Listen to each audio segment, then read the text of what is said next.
All right, all right. Hello. We are here for our midweek alchemy message where we are taking a look at the lessons of the week, the spiritual lessons, and we're unpacking like our approach to how we're handling them and navigating them. So we are moving into Thanksgiving holiday here in the US, and I think Canada also celebrates their version of Thanksgiving. It's more like gratitude giving up there. It's more focused on the true message. I think they're more grateful and like it's centered around the consciousness of gratitude there. Whereas in the United States, we are centered around casseroles and turkeys and foods and fighting. So yes, everyone is rushing around like mad today. It's Wednesday. We're getting last minute details taken care of, tying up loose ends, running errands, going to the store, searching for ingredients that the store might be out of. Like there's Mercury's in retrograde. Mercury's in the dumpster fire. Mercury's in the microwave. It is causing sparks to fly. And yes, so try not to get irritated. Try not to exhaust yourself in like crash outs today. Try to move through the day with as much grace and inner peace and acceptance and surrender as you can. Try to even incorporate little bursts of light and sharing and spreading that positivity and peace into the world around you as you move through your errands. And that's going to really open the way for you to find flow in those. But more importantly, because we're going into like a good, potentially sticky situation tomorrow. So I summed up our reading in an audio that I'll give you guys at the end so you can see the layout. But in the meantime, I just want to take you through the cards. So I feel like what I was like given is this vision of the opponent setting up all these booby traps, like Home Alone style, like Rub Goldberg, booby traps everywhere, right? People's emotional triggers, people's viewpoints clashing, tensions heightened, stress heightened, all the political drama, of the year and the pressure that everybody's under. And so, we all know that the holidays are difficult anyway, because we're coming together with all these people in the family that we're not usually around. Because for a reason, we don't choose our family, so everybody's got, the stuff. And some families have a great time, and be glad if you are a family that has mostly like good times and not a lot of tension, and you're that family that can chill and have a great time and have fun. Be glad, enjoy that, lean in and let that light spill out into the world, and hopefully you'll break the chains and do the root work for all of us, right? So maybe other people have situations where it's like on a spectrum, you never know, right? Some events go well, some maybe not so well, depending on where everybody's at, right? So I try to make a point of this every year, and I think Spirit always brings it up too, that we can be the people who can anticipate this going in. And we know that the opponent is going to set the traps, and we can anticipate those ahead of time and just be that calm, kind, gentle, accommodating, polite, like humble, respectful, just positive, gentle influence and calm and peaceful in the situation. Like, you don't have to think of yourself as like being walked all over or not having integrity or not speaking up for what's right. It's like, time and place, and it's never going to be a great thing to like cause a ruckus at the holiday, right? The kids, they're gonna have bad memories, right? So none of us want to do that. So the best we can do, try to take frequent breaks if you need to walk away and just catch your breath, recenter. And so the cards are here to talk about that too today, okay? So Saturn is here from the Wild Unknown Alchemy, followed by the Peacock's Tail, and followed by the Golden Rose. And then underneath Saturn, we have the Magician. Underneath the peacock's tail, we have Two of Cups. And underneath the golden rose, we have Page of Wands. Awesome. You know what? I'm going to go ahead and put the audio here. So I'm going to pause and we'll come right back. Vital public service announcement from Spirit. As we move swiftly into the Thanksgiving holiday, celebrated here in the States and also Canada, we're beginning our preparations and doing last-minute shopping and errands, and we're walking blindly into a Home Alone level Rub Goldberg booby trap, laid down by the opponent themself. Mercury is in retrograde, stress is palpable, tensions are running high. Stores and streets are wearing down our nerves, and we're about to rush, probably running late, to a dinner with family and family friends and everyone's triggers and buttons and defense mechanisms and cognitive dissonances. Shh, just don't. Shh. Slow down. Pause. Restrict. Do not become flustered, stressed, irritable, impulsive, defensive, offended, angered. Just give yourself one command. Maintain pleasant kindness and avoid negative thoughts and speech. Try and stay off of the high horse because you're not safe there either. Do your best to avoid judgment or any form of sneaky evil eye. The more restriction we can practice, the more miraculous, creative energy and spiritual transformation we will reveal. However, restriction is not repression. We aren't pausing to stuff it down and hold it in. We're pausing to prevent damage and to choose a different way to see it and a different way to proactively respond. We've just recently been born into a new level of understanding that is beyond black and white, but that can perceive a full nuanced spectrum of understanding. The opponent will attempt to sabotage this level of consciousness by snaring us in judgment, anger, blame, criticism, division, self-righteousness, victimization, you name it. This is all part of the unfolding mystery. And when we can surrender to the mystery and embrace it, you will learn to navigate the thorns to fully lavish in the blooms. Embrace the process and you will learn more, transform in deeper ways, and reveal greater blessings. Approach this week's festivities with a courageous, adventurous, and enthusiastic spirit of sharing, kindness, and unity. Okay, so what is the difference between practicing restriction in a situation and practicing repression in a situation? Because what we have right here is Saturn is showing up, the planet of karma, the planet of being like the cosmic father time, discipline, structure, the school professor, the school marm coming back, the strict, severe governess. Did you do your work? Are you buttoned up and respectable? You know, like, have you been burning daylight hours, right?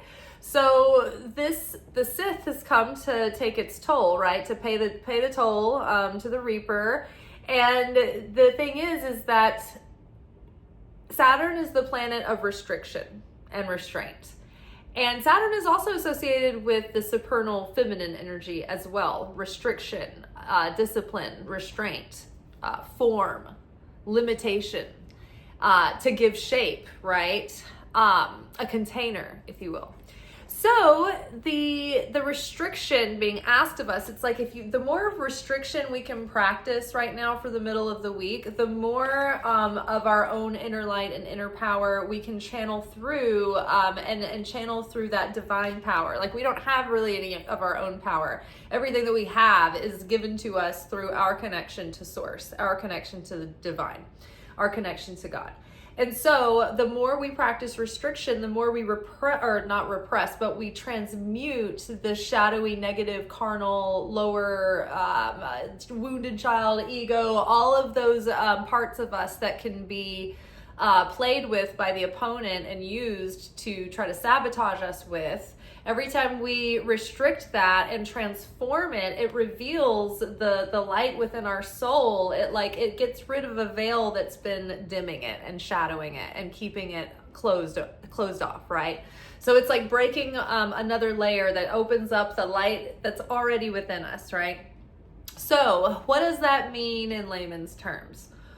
We're going into the holidays, right? And, our emotions and our thoughts are going to be triggered because we're going to hear people say things and have memories that come up. And, you're going to have all this baggage and they're going to have baggage and you're going to be like hoping that you don't say anything or maybe you do slip and say something. It's just like, instead of acting in that moment, restriction says pause, detach yourself enough to say, oh yeah, I forgot. I'm in the simulation. The soap opera has started. I'm not getting sucked in. I'm going to watch. I'm going to observe. Okay, I'm getting worked up.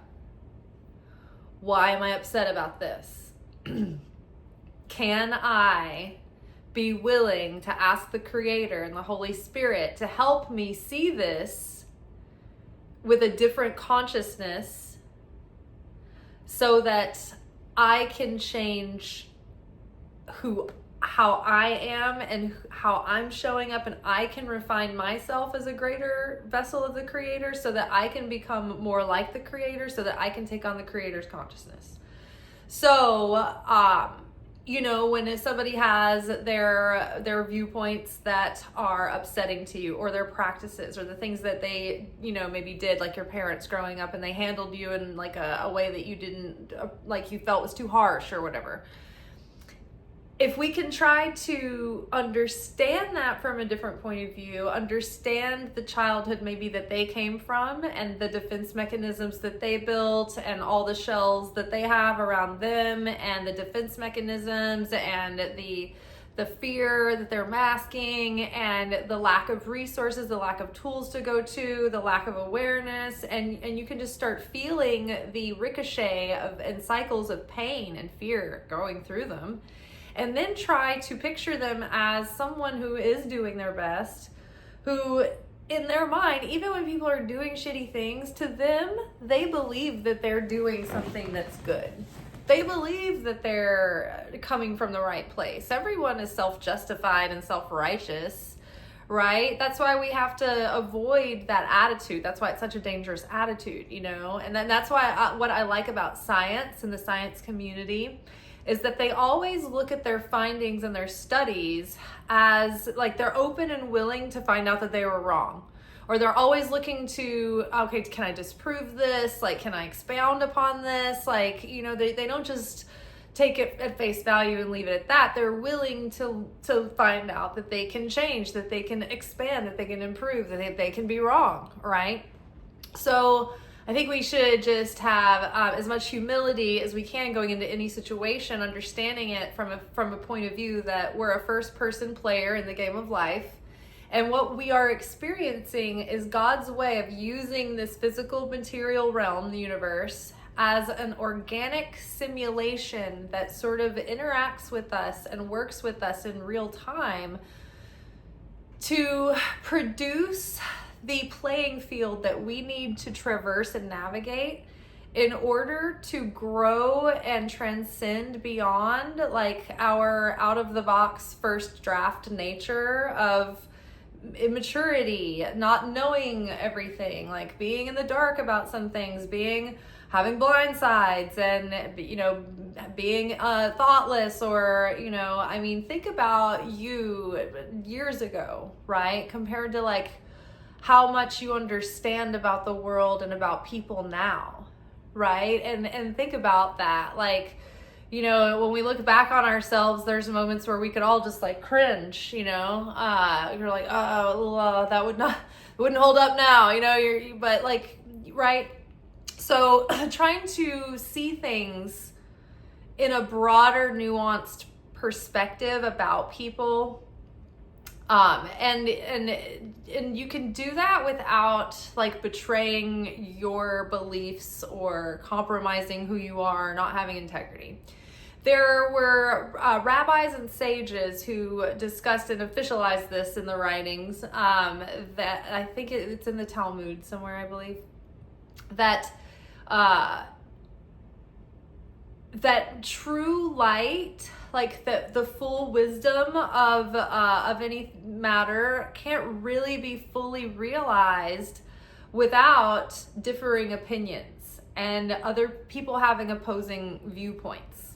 So whereas like the topic of unity, how do we have a disagreement and still maintain unity versus division? Because when we're in unity, we attract blessing and we attract health, wealth, miracles, sustenance, abundance, right? The magician, right? Having everything, all the resources put into the right place, wielding it all the right way to produce fruits and to co-create and manifest, right? But where does that power come from? Again, we're just like tubes. We're like the wand. We're like the vessel that just channels the light through. So the more we become like the light, the more we resonate, we bear affinity, we can channel like antennas to the tune into the station of the creator. Channel that down. The way that we do that is we bear affinity with the light, right? And so one of the key factors in bearing affinity with the light is generating unity rather than causing division and separation.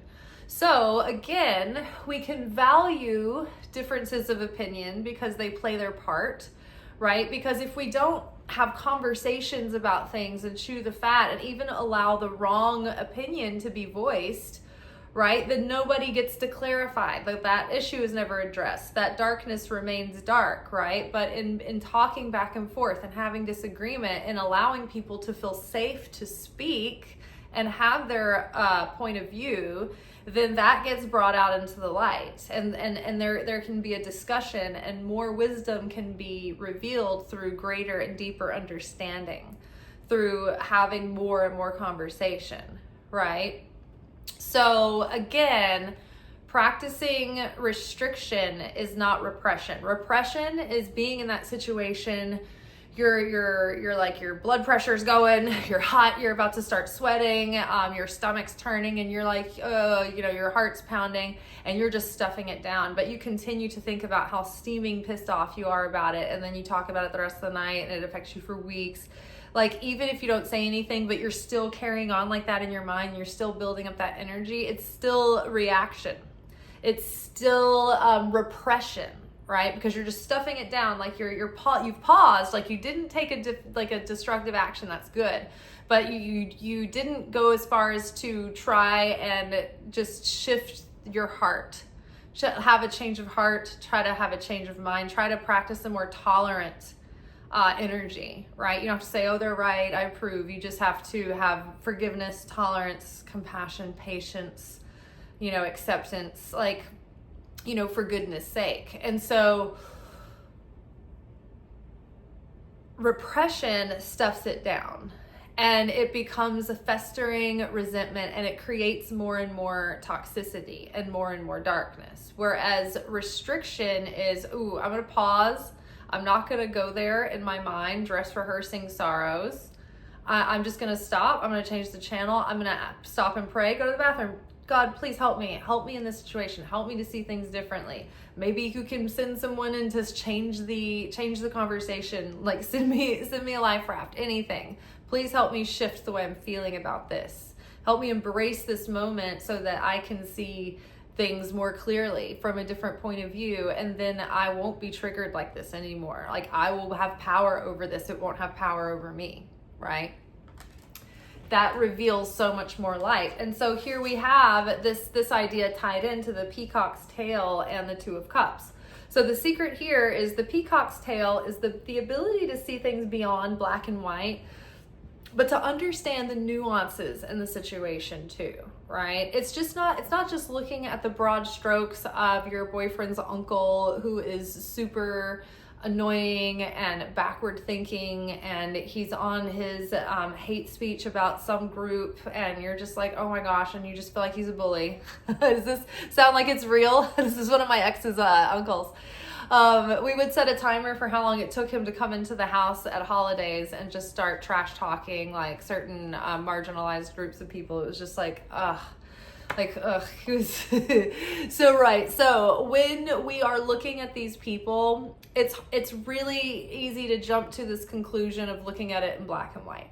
And I think that recently, I think humanity has taken large strides, or at least this collective, to try to see things not so harsh black and white, but try to understand things with more nuance and more we're learning to understand life on the spectrum, and we're learning to understand humanity on the spectrum and life on the spectrum of everything, right?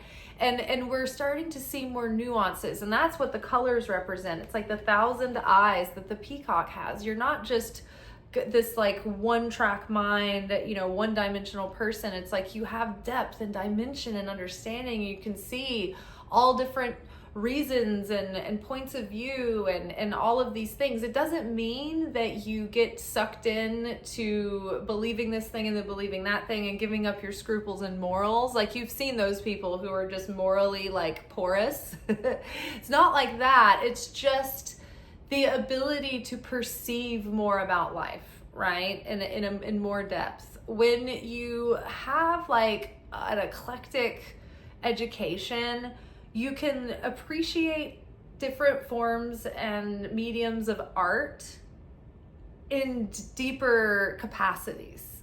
So too with life, right? So what does the opponent want to do to set the trap? He wants to trigger our animal carnal mind and our wrath and our judgment and our I'm right, you're wrong, I'm self-righteous, you're a piece of S, and get us off of the train of this vibration, right? We just graduated to this vibration, and the opponent wants us to fall down into the muck and get all dirty and ruin our new vestments. And it's like we're gonna be ready for this, and we're gonna err on the side of tenderness. Okay, we're gonna try to find ways to connect and deepen bonds and sweeten bonds. 2 of Cups here, 2 of Cups. So integrating, right? And the interesting thing here is there is a card in this deck with a rose that has red and white. And just like the way these tulips are, and I noticed that immediately and how this is intertwined, it's like respecting everyone's differences and being able to come together in some way, but not being afraid of being lost in the mix and becoming pink, right? You can maintain your own individuality and learn how to have community and integrate and be, loving and love your neighbor, even when your neighbor isn't exactly a carbon copy of you or an echo chamber, right? So we're having to find focus on the things that everyone shares alike and in common. Focus on the things that bring us together universally as humans. And you know what brings us together universally as humans? Slutty food. That's what does it. So focus on the food, look at the baby, pet the dog, laugh at the dog. This is why old people just sit there quietly laughing at the dog. They're like, don't involve me. I'm keeping my peace. Over here laughing at the dog. And so this is where the golden rose comes in, right? This is the alchemical process. The outer petals are like the bigger planets that kind of govern the outer circumstances of our lives. The inner petals are sort of represent the inner planets that kind of govern and influence the inner realms of our lives. The tighter petals represent like the mystery that we pursue that starts to become more and more obscured, occupying oneself with the mysteries of the Torah and the symbolism of life and archetype and spiritual reality and beyond, right? So it's like having a desire to want to pursue and have closeness and affinity with that mystery, but also respecting it and not feeling like we have to master the mystery and control the mystery. It's like have a reverence for it, right? If you're thinking about like the inner chambers of God, right? If God were anthropomorphized, right, into a being, like a person, right, up there in a chamber somewhere. And God had like inner study room, like God's own inner study, like royalty does, right? And the bedroom is there in his changing room and his, anything God needs, or him and her. And that's their private area, the most private area. And then maybe God has a ritualistic like prayer, like a holy temple room, right? And it's like, that is the innermost chamber. That is for no one else but God to be in there. And it's like, you wouldn't want to just barge in and be like, show me your inner temple, man. Like, you know what I mean? You would have respectful reverence for something to just be like, okay, I may never know what is beyond that curtain, that veil. But I know that it belongs to God, and it is magnificent, I'm sure, and endless and vast, but it is not for me to understand, not unless I was brought there, for a reason and a purpose. But like, you're not going to go barging in.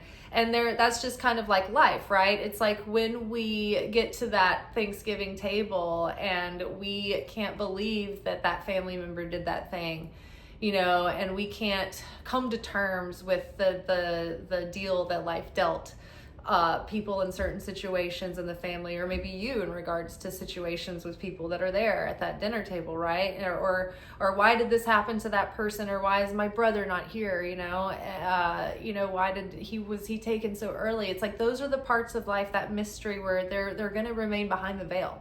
And we don't know why exactly, but we can start to perceive God's face through that experience when our bitterness is gradually sweetened. And we take on more depth and dimension ourselves because of it, or through it, rather. So yes, sometimes there are just these great mysteries that we can't know or understand. And I think that when we can have the grace to accept some of those with radical acceptance, and then that relieves some of the suffering. When we try to, I want to understand this and I want to understand that, it's like we're coming from a place of control and judgment and perceiving it as wrong, and it takes us out of the presence and it takes our power away. But when we can approach the situation with courage and valor and vulnerability and bravery, and we can enthusiastically embrace looking at it in a new way, looking for God in that situation, looking for ways to grow and strengthen through that situation, trusting the process of that situation. And the energy of the week this week has all to do with embracing the process. And when we can embrace life's challenges and just meet them with enthusiasm and like optimism and grit and chutzpah, instead of bemoaning them, avoiding them, shaking our fists at the heavens, like drag me by my feet if you must, kind of thing. Like, that's not going to yield great results. In fact, it's going to slow down the process. But if we can be like, okay, life's throwing me a storm, but it's meant to sharpen me and teach me something, so let's get in there. Let's see how we can navigate this storm better. And then eventually it's not like life stops bringing you storms. That's just part of having weather. But eventually you start getting good at it. You start becoming more prepared. You listen to your intuition when you grab what you need. And sometimes you even find that you start to enjoy. You can even enjoy yourself within the weather. You can just find a way, right, to embrace it. So that is all for tonight and today. Y'all, happy Thanksgiving. I may or may not make a video tomorrow, just because of the day. It's gonna be fast, furious. There's probably gonna be a lot of activities going on, lots of activities. So we might just reconvene on Friday, but maybe I will have time to throw a video up tomorrow. Who knows?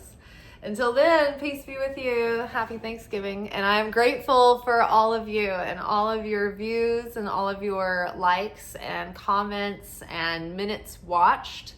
Your viewer retention matters to the channel, but not just for the metrics and so that these videos get shared otherwise, but knowing that people are interested in hearing these messages and they're engaged with the information, and they want to transform and they want to learn about God, I think in a different way, I think than a lot of people are giving the curriculum or the way we learn about God. I think I'm grateful for you guys being here and showing an interest. So thank you. Ciao.